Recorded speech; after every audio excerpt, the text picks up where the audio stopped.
আমি জানি আমি জানি আপনাকে আর পাওয়া হবে না, কিন্তু তাতে কি? ভালোবাসা তো আর পাওয়ার জন্য নয়, অনুভব করার জন্য। আর আমি আপনার প্রতিটা মুহূর্ত অনুভব করি। আমি আজ আপনার থেকে অনেক দূরে। হয়তো আপনি আমার অস্তিত্বের খবরও রাখেন না, তবুও আমার হৃদয়ে আপনি ঠিক আগের মতোই আছেন। সময় কেটে যাবে, বয়স বাড়বে, জীবন বদলে যাবে, কিন্তু আমার অনুভূতি সেটাই, একটু পরিবর্তন হবে না। একদিন আমি বৃদ্ধ হব, শরীরে ক্লান্তি আসবে, হাঁটতে কষ্ট হবে, হয়তো হাঁটতেও পারবো না, কিন্তু জানেন, আমার মনের মধ্যে আপনার স্মৃতিগুলো তখনও ঠিক আগের মতোই তরুণ থাকবে।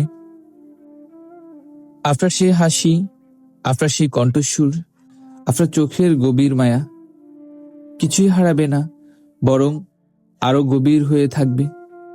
হয়তো বৃদ্ধ হব, বৃদ্ধ বয়সে কোনো এক সন্ধ্যায় জানালার পাশে বসে থাকব, বাতাসে হালকা শীতল প্রহর থাকবে,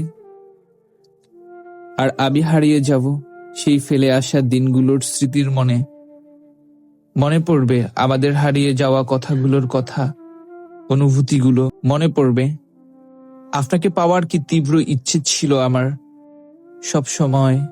আপনাকে আমার ভীষণ জীবন থেকে দূরে নিয়ে গেলেন, কিন্তু হৃদয় থেকে এক মুহূর্তের জন্য সরাতে পারেননি। আপনি আছেন, থাকবেন, যতদিন আমার নিঃশ্বাস থাকবে ততদিন।